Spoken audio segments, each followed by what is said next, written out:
L'autopoïèse est un concept qui a été inventé par les biologistes américains en 1970, qui est en fait une invention grecque, autos et poiein, qui veut dire soi-même réinventer. Et donc, les biologistes américains ont analysé des sociétés animales, notamment les abeilles et les fourmis, pour détecter en fait leur capacité de se réinventer continuellement face à des transformations de l'environnement. C'est d'abord un concept qui est intéressant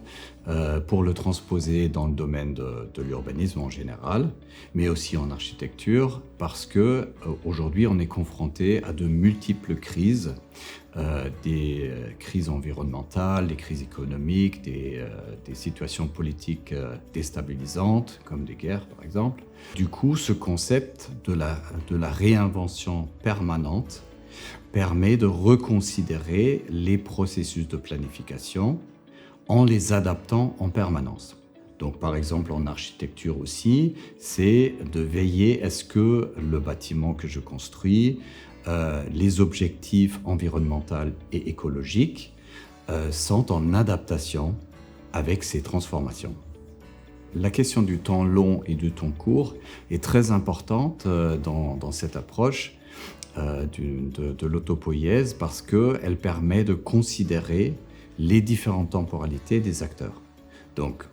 on peut facilement imaginer que la temporalité d'un politique, c'est la temporalité de son mandat. La temporalité d'un citoyen, c'est une temporalité immédiate de solution des problèmes. Et par exemple, la temporalité d'un technicien, c'est l'instruction du dossier et la présentation des solutions techniques. Alors, le défi de cette approche autopoïétique réside principalement dans le fait qu'on doit remettre en cause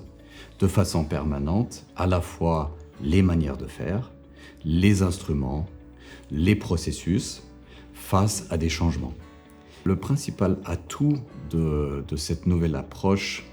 de l'autopoïèse est qu'en fait, on a la capacité de réagir de façon très rapide à des changements qui déstabilisent à la fois le concept de construction, qui normalement est conçu pour un temps très long, c'est-à-dire une réalisation qui se fera dans des années, voire dans une décennie, et qui risque, lors de la réalisation, de ne plus correspondre aux besoins. Il y a aujourd'hui des expériences qui sont très intéressantes, qui se font dans différents pays et aussi dans de grandes villes. On peut citer notamment l'Allemagne avec l'approche de la IBA, Internationale Bauausstellung, qui est en fait une exposition internationale d'une expérimentation de 10 ans. Cette expérimentation de 10 ans, elle permet d'implémenter cette idée de l'autopoïèse, c'est-à-dire on a une temporalité, une césure de 10 ans où on peut travailler avec la diversité des acteurs, on peut réinventer des instruments de planification, des processus pour les rendre plus adaptifs. Et à la fin de cette expérimentation, donc par exemple l'IBA de la Emscher Park dans la Ruhr est très emblématique parce qu'il s'agissait d'un territoire marqué par le déclin de la sidérurgie, a permis de réinventer le caractère de ce territoire en termes de renaturation, de patrimonialisation des friches industrielles. Et après 10 ans, on a réalisé une exposition internationale qui a permis de juger les 70 projets réalisés à différentes échelles, la petite échelle du quartier jusqu'à la région, et d'entamer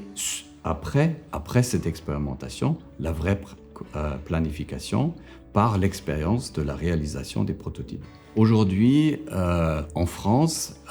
on commence à s'inspirer beaucoup de ces expériences à la fois de la IBA en Allemagne, mais aussi d'autres expériences qui se font principalement dans les pays nordiques, la Norvège, en Suède, en Finlande.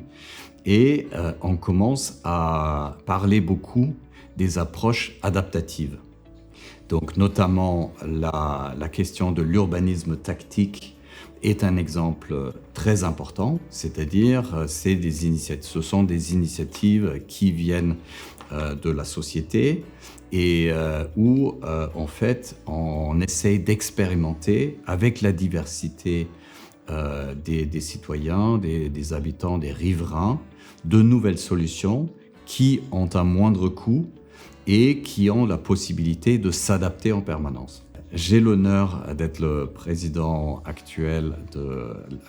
du conseil scientifique de la chaire Économie de la transition écologique urbaine. Le grand atout de cette chaire, c'est précisément de réunir la diversité des acteurs qui œuvrent pour chaque groupe dans un sens différent, c'est-à-dire d'une part les entreprises qui créent l'innovation, d'une part, d'autre part les élus qui sont dans la réalisation des politiques publiques, le monde opérationnel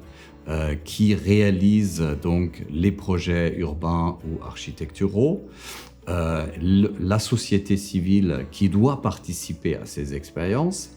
et finalement, bien sûr, aussi le monde académique qui peut fournir les concepts théoriques pour fonder ces approches.